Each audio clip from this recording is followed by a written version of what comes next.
Dala ko trabaho. Okay. No. Pero andito ako ngayon sa Manila. Anong ginagawa mo Ano, dyan?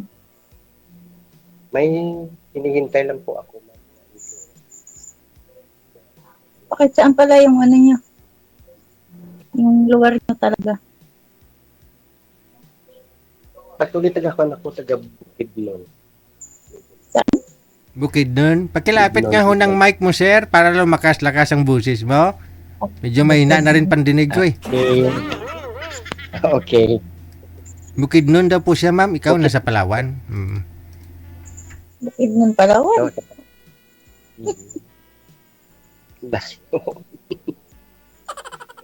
Pumunta. May isawa pa po kayo. Wala na po. Widow na po, widow. Wait, oh. Ilan na nga? 5. Ako, 6. Ahid ko lagi sa akin ah. Ahid ka sa edad, ahid dito. 6 sa akin. Ano nga, andito kasi ako sa boarding house. Kaya marami kaming mga kwan dito, Maingay nga. mga boarders din ah. Ay, kamusta po kayo nang nakausap niyo po dati, sir? Yung una kong nakausap dati, yung sinasabi mo si ano doon, si Marlene yata. Medyo may something yata yun sa kwan yun. Iisip. Si Marlene, may something sa pag-iisip? Oo, yung una-una ko 2024 yata. Oo, 24. Aha. Bakit mo nasabing may something sa pag-iisip? Iba yung bastos magsalita. Ay, Sir DJ. Ay, ayaw mo pa yun. anong sabi niya? Ba't nasabi niyong hindi magandang salita? Yung hindi kasi yung pag nagtawag na sa akin sa inbox, Oh. ayoko nang binastos talaga yung mga kanya, bastos talaga sa mga salita niya tungkol about sa Sa pag Oo. ano, piyong-piyong gano'n. Ayaw mo nang mga ganyang usapan? Ayoko nun. Ay. Kasi hindi mo siya gusto, no? Hindi naman hindi sa gusto, kundi basta hindi lang kukumpul sa mga Oo nga Yan. naman. diba? Oo. Tapos pangalawa mong nakausap, kamusta? Ayoko nang ganun. Po? May pangalawa ka pang nakausap din eh. Oo, meron akong Oo, ibig sabihin, pangatlo nito. O tapos, kamusta kayo? Umatras kagad yun. Bakit? Wala akong trabaho sabi ko sa kanya. Yun lang. Pero di niya alam, no? Malawak yung hasinda mo sa probinsya. Pensyonado ka pa. Sir, inuunahan mo naman. Hindi naman natin ang kanya ng tao kasi Kasi di mo sinasabi ang totoo. Sabihin mo kasi na kahit retire ka, no? May business ka naman. Sabihin mo lang yung totoo. Kasi naalala ko yung sinabi mo last time. lang naman yun. Hindi, sasabihin ko naman yun. So lang, ulihin na bago naman. Hindi naman. Kita mo, sinabi ko naman sa kanya. Kasi, nung sinabi ko kasi sa kanya wala akong trabaho, ganito. Alam mo lang ako ng mga anak ko. Medyo nakita kong reaksyon ng mukha niya. Oo, sabi ko. Hindi. Natural, sino ba naman babae yung gustuhin ka na wala kang trabaho? Kaya nga. Oo. Kaya nga, pero alam mo, diyan mo matcha-challenge yung tao Hindi, sir. Kasi, Diyan mo matcha-challenge. hindi mo masa-challenge siya. Kasi, hindi naman kayo magkakilala eh. Ang hinahanap niya may trabahong lalaki. Oo. Automatic, kung ako yung babae, kapag alam kong naghanap ako ng mapapangasawa, nalaman ko walang trabaho nanliligaw sa akin o lalaki, ayaw ko na talaga nun. Malalaman naman yung mga ilang days nga usap nyo. Hindi, hindi ka pag-uusap. Hindi na kayo kakausapin nun kasi una pa lang, hindi ka na nagsabi ng totoo. Kahit sabihin mo para mo malaman yung pag-ugali niya, kung ano siya meron, yun talaga ugali niya. Ayaw niya nang walang trabaho. Kahit ako ha, Diyan mo sir makikita kung talagang mahal ka ng isang tao. hindi ka mahal kasi nga naghahanap pa lang siya. First time pala kayo nag-usap. Ayun lang. Oo. Kaya nga sir, diyan mo makikita talaga ang kanang tao. Oo, Ganito talaga. talaga ako eh. Oo, totoo naman talaga, di ba? Ako, mag-asawa ako, wala akong trabaho. Sino Man, sir, magkagusto sa akin? Alangan naman sir nga didiretsuhin ko sa nga. O ganito ako. O, sabihin mo lang yung totoo. Ganito. Kasi nga, nagsasabi nga siya ng totoo eh. Meaning, magsabi ka na rin kung anong totoo sa'yo. Trabaho mo. Hindi naman pwede nga didiretsuhin mo ka agad. Ayun lang. Yan yung style mo kasi, yun gusto mo eh. Hindi naman pwede nga didiretsuhin. Pagkilala mo yung sarili mo. Gusto mo kasi, gusto lang ni Sir siguro dandahan para hindi umaray. Kaya nga, ganun nga yan, Sir JJ. Kasi mahirap naman kasi nga diretsuhin mo yung tao. Anong diretsuhin? Nakakasakit naman yun kung ano. Kung may tao kasi nasasaktan nga, didiretsuhin mo kaagad. Right. Ganito lang ako. Kasi, di ba, fish bindor yung work niya. Hindi pa niya. Yung sabi ko. Kaya nga, hindi naman ako mayabang tayo. Hindi kundi Tanungin kita ngayon. Tanungin kita ngayon kung ano dati ang trabaho mo. Kasi nga naalala ko yung reaksyon talaga. Naalala ko yung usapan ninyo nung last time, no? Kasi pinapaikot-ikot mo kasing kwento, no, sir? Naalala ko po yun eh. Kasi yung nag-PM talaga dito si girl na gusto niya makahanap ng lalaki na yung may trabaho, ganun-ganun. Kasi yun ang gusto mong mangyari. Hindi mo sasabihin sa kanya kung ano trabaho mo para malaman mo kung ano reaksyon niya para kung ano tingin niya sa'yo. No? Yan niya ako kausap. Oo. tama nga yun. Pero hindi naman pwede nga didiretsuhin mo yung tao. Ay, hindi ba pwede yun? Yung sinabi niya na yung sa personal niya, hindi naman pwede nga didiretsuhin mo. Ay, ako ganito, ganun. Hindi, so, hindi natin alam kung anong reaction niya, kung ganun. Maganda, idaan-dahan na lang na. Mas maganda nga idaan-dahan na natin sa Kasi hindi naman ako, Hindi kayo may kausap. kausapin ko naman siya eh. Ilan yan? Dati po, OFW po ako ma'am ma'am. Tapos, Tapos, sa decision kami 2017, tapos nagbangko ako. Mga 3 years lang, tapos tumigil na ako. ilang taon ka ng biyuda? Matagal ako ma'am na biyudo ma'am, ganun ko lang. Nag-first year pa lang yung tanay ko. Sa tagal ng panahon, hindi ako nag-asawa. Kasi focus ko yung mga bata. Hanggang sa tapos na sa pag-aaral, hanggang lumaki na, hanggang ngayon, ganun pa rin. Pero may apo na ako, 2. Natural ako. Meron na din eh. 2 pa rin yung apo. Sa akin, baga, So, sa awa naman ng Panginoon, okay naman yung kalusugan, nakakatapos na rin sa mga anak. Yan lang naman ang habol natin para makatapos sila, para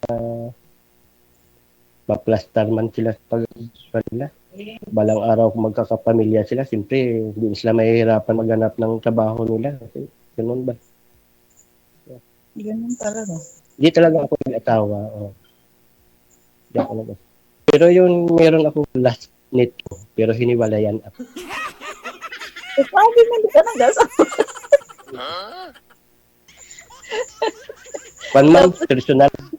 Personal nga problem. Hindi ko na pwede yung kasi nanonood siya dito. Nakapalo na siya sa kay DJ. Hindi ko pwede kasi parang yan eh.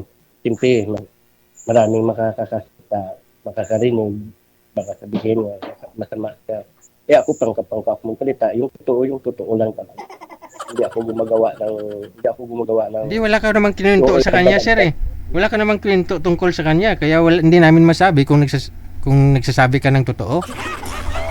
Kaya nga hindi ko nga pwede nga ikwento. Bakit hindi? Eh kung totoo lang naman ikikwento mo, walang problema. Ikaw na nagsabi nun eh. Sabi mo, di baling totoo yung sinasabi mo. Sabihin mo na. Sa akin na yun, DJ. Ayun First lang. time na namin yun. Okay lang sa akin, pero siya mapahiya man siya kung nung marinig ka tao. Ayoko naman ng ganun. Kung totoo naman eh. Ganun yun. Tapos sasali na lang siya ulit kasi naka-follow pala siya dito eh. Kahit, Sali na lang siya. kahit totoo man yun, DJ, pero ayoko nung... Ikaw po ba yung biktima? Opo. Okay. Ako pong biktima, kaya ako mismo nahihiya na rin ako kung magsalita ng mga kwento ng mga ganun. Hindi pwede yun. Kasi masasaktan din ko. Kasi makita sa mga kaibigan niya, ganito kinukwento ko sa nang ganito. Siyempre, hindi maganda yun sa video. Kaya keep ko na lang yun. Keep ko na lang yun yung mga ganun, yung mga problema. Ilan taon kayo nagsama? Almost 3 years and a half. Matagal din pala. Matagal din, Nang dahil lang sa mga kaibigan, wala siyang prinsipyo. Iba yung prinsipyo. Parang sinira yung reputasyon niya sa ganyan nga problema. Napakaliit na problema. Sabihin mo na ano ang problema yun, sir? Nadala lang doon. Sa kaibigan niya? Kaibigan. Oo. Sulsol. Ginatungan lang. Parang minasama ka ng mga kaibigan niya sa kanya. Naniwala siya. Kasi sa loob ng 3 taon at kalahati, 2 beses lang kay kanya. Pagkat ng pagkakan, lambingin ko yun, wala na yun eh. Wala na yun. Kwento niya talaga to, kwento niya. Nag-tiger ako nga, ang sama talaga ng pakiramdam kung hindi ko makaya yung katawan ko dahil nababad ako sa apoy, galing ako sa dagat, basta ligo kami kasi outing kami natin. Ito lang naman kami. Hindi ko makaya kasi nababad ko sa apoy kaya ako ang nag-iihaw. Hindi ko makaya. Doon lang nagsimula. Humingi ka ng Tapos anong sinabi niya, sir, nung nababad ka sa apoy? Anong nangyari? Wala pa po.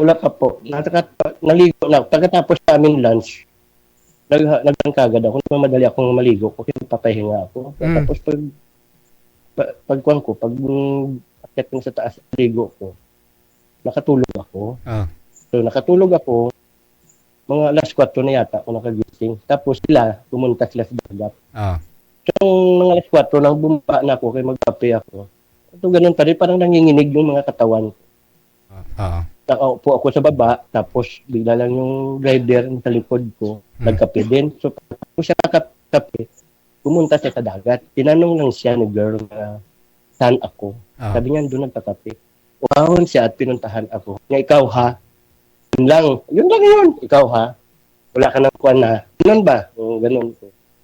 Wala ka na nagpunta doon na ako. Sa maliit lang ang problema. Ganun.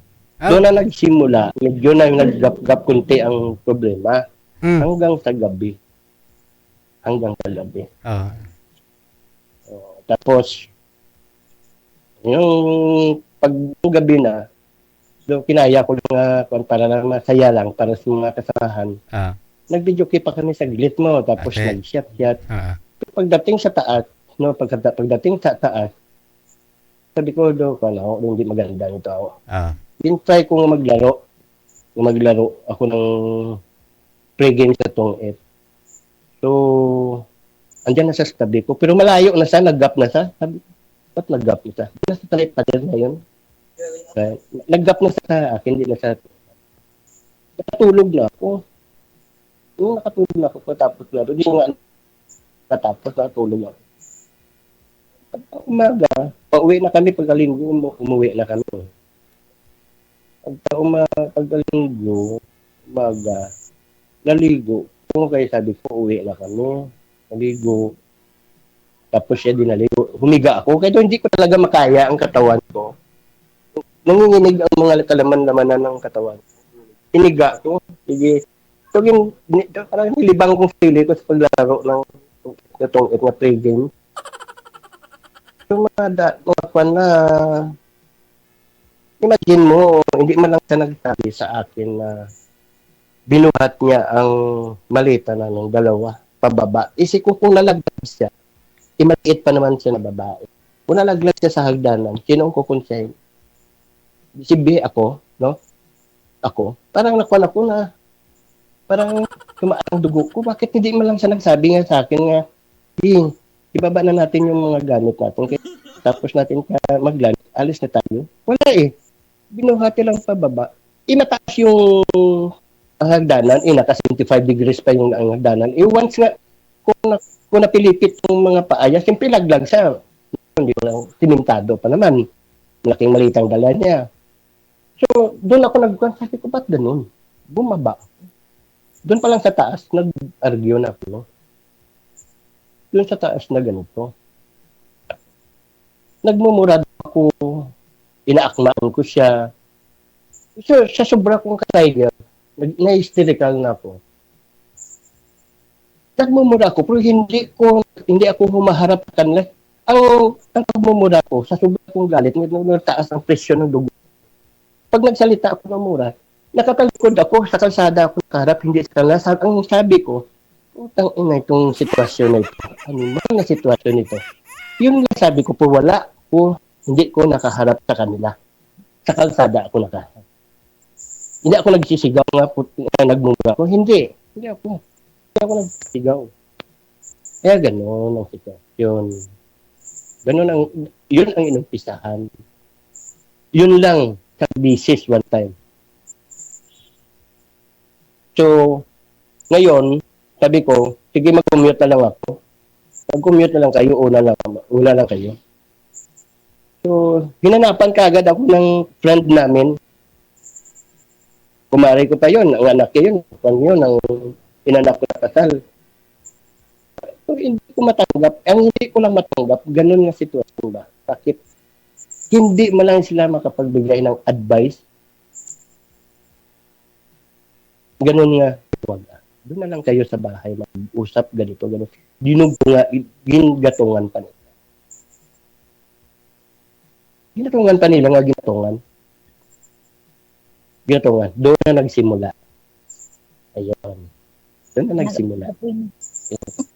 Doon, ginatungan na. Kasi kung siya lang, hindi ako maniwala na gagawin yun sa akin.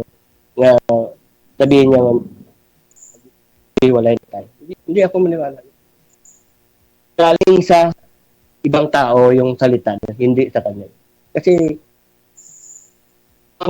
kilala ko na siya eh. Mula baba sa kuko ng paa niya hanggang sa dulo ng buhok niya. Kilala ko na siya, kilala na rin ako.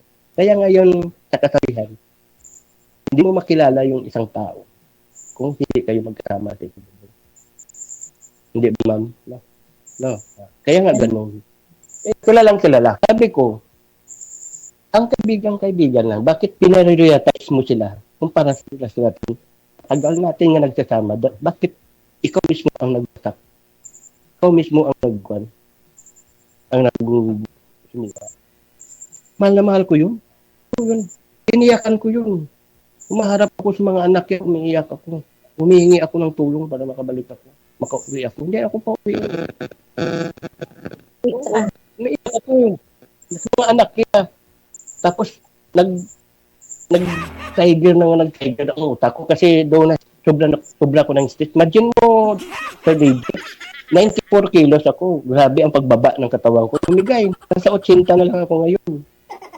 Dahil sa sobra kong stress sa isip, ngayon hindi ko matanggap kung ganun, bakit ganun ang sitwasyon. Hindi ko matanggap yung kung galing sa puso yan, yung mga yung sinabi niya. Pero hindi. Sa ibang tao niya kinuha yun eh. Oo. Kaya hindi ko talaga matanggap. Kaya iniisip ko lagi, ba't ganun? Ba't pinariyutiya yung tao? Kasal kayo? Hindi po. Pero may plano kami. Na hindi ko pwedeng, hindi ko magpapakasal. Kaya yun lang ako. Magpapakasal kami talaga. Hindi ako maniwala. Hindi ako talaga maniwala nga galing talaga sa puso yung pag-decision. Hindi ako kasi napakabait yun eh. Mabait yun. Mabait talaga yun. Kasi nakuan siya eh. Na-influensyahan siya ng kaibigan. Na-influensyahan siya ng mga kaibigan. Pagbarkada. Oo. Tapos, yung nagtraidor pa sa akin, kumari ko pa. Yung anak niya, inanak ko pa yun sa kasal. Pinagtulong-tulungan nila ako lahat. Bali, isa, dalawa, tatlo, apat, lima, anim sila. Nagtulong-tulungan sa akin. Gin-brainwash nila yung asawa ko. Gin-brainwash nila yung asawa ko. Doon na, tumatak sa isip niya nga, sige, ganun. Tumawag pa yung anak ko sa kanya. Pagtawag ng anak ko sa kanya, narinig pa ng anak ko na may nagsalita na sabi mo, wag na. Nagmamakaawa din ang anak ko sa kanya nga mag-reconcile kami ulit. Pero hindi Nasaan ako na yun? narinig lang ng anak ko na may nagsalita nga. Sabi mo, wag na. Nga, ganun. Wala na magagawa eh. Wala na magagawa. Sobra kong stress yun. Ay, grabe.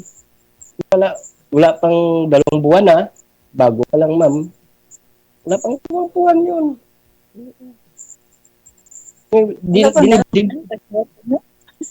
Pa? Wala pang 2 buwan pagwalay niyo. Oo, wala pa. Ganun. Oo, talagang hindi ko matanggap lang talaga yung ganun na-influence siya ng barkada. Hindi talaga ako maniwala. 2 buwan pa lang. Hindi talaga ako maniwala. Ba yan? Ilang years po kayo nagsama sa ilang years po kayo nagsama noon, sir? 3 nga pala. 3 taon at kalahati. Ang tagal din ha. Pero nung Masaya kami, masaya. Oh? TG, 2 Pero 2024 sumali ka pa dito. Kayo na pala noon. Oo, masaya kami noon. Masaya, sobrang saya ng pagsasama namin. Tulong kami, paglalaba, pagluluto, paglilinis ng bahay. Wow. Kung saan sa pupunta, magsumba na andyan ako sa tabi niya. Kung ano ang lakad niya, andyan ako sa likod niya, hindi ako umiiwan. Paglalaba, ganito, maglinis. Talagang andyan ako. Hindi ako nagpapabaya. Hindi talaga ako nagpapabaya. Hindi talaga ako nagpapabaya. Kasi kaya ko magagawin yun eh. Babae pa naman sa tapos may edad na. Siyempre, lalaki tayo. Siyempre, tulong na lang talaga. Tulong na lang talaga. Kaya nga, hindi, sa isang iglap lang, nawala ka agad. Burado ka agad. Na parang wala. Burado. Umiyak ako sa mga anak yan. Humihingi ng tulong na magkabalikat. Alam niyo, may isang tao lang na nag-healing sa akin, mag-asawa. Close friends din nila yan, na taga doon din sa kanila. Yan na yung isip ko eh. Talagang isip ko. Hindi ko na makaya kasi hindi ko naranasan yung mga problema na yan. Hindi ko naranasan yung sa asawa. Hindi ko naranasan yun. Parang hindi ko matanggap-tanggap. Tapos, pinadvisean ako ng kaibigan ko. Kaibigan niya nga, close friend siya. At saka, nagkaibigan na rin kami nung time na tumira na ako dyan sa kanila. Hinihiling ako ng mag-asawa yun eh. Kanila ako, hiling nila ako. Doon ako nakakuan sa pag-iisip ko nga daw. Hindi ko lumamig ang pag-iisip ko. Kasi iba na yung isip ko eh. Iba na yung isip ko eh. lang. Madam, ano pong ginagawa niyo po, ma'am? Sinabihan ko na yung mga anak ko sa loob ng 3 araw, pag hindi niyo ako makontak. No. Sa loob ng 3 araw, sabi ko sa mga anak ko, sa loob ng 3 araw na hindi niyo ako makontak, puntahan niyo itong address ito. Yan ang sabi ko sa mga anak ko. Oo. Sa loob ng 3 araw, kung hindi niyo ako makontak, itong address na ibibigay ko at sa yung pangalan nito, ito yung pupuntahan. Ratol na agad yung mga anak ko. Ratol. Buti naman, yung test, yung mag-asawa, yung hiling nila ako, doon ko na medyo nagtunong isip. Hiling nila ako, nga 2. Through Messenger lang, nagbibideo call kami. Grabing pasalamat ko sa mag-asawa na yun. Kung hindi, iwan ko lang. Kung anong nangyari. Hindi ko matanggap talaga. Hindi ko makaya. Kaya, pumayat ako ng pumayat. Yun ang po, yun lang ang pinto ko dyan tungkol sa ulo. So, Okay, sige. Total, natapos naman na yung kwento ni Sir, no? Good luck sa inyo. Tuloy-tuloy lang ang usapan. Maraming salamat. salamat po. Bye. Eh,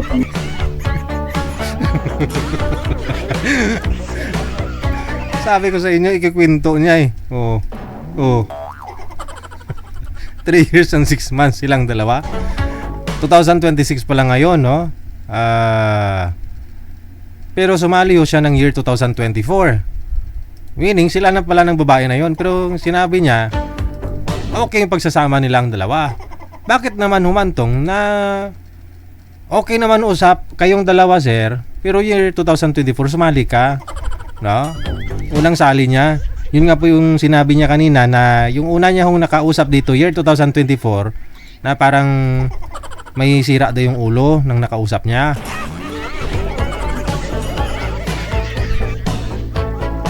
Oh.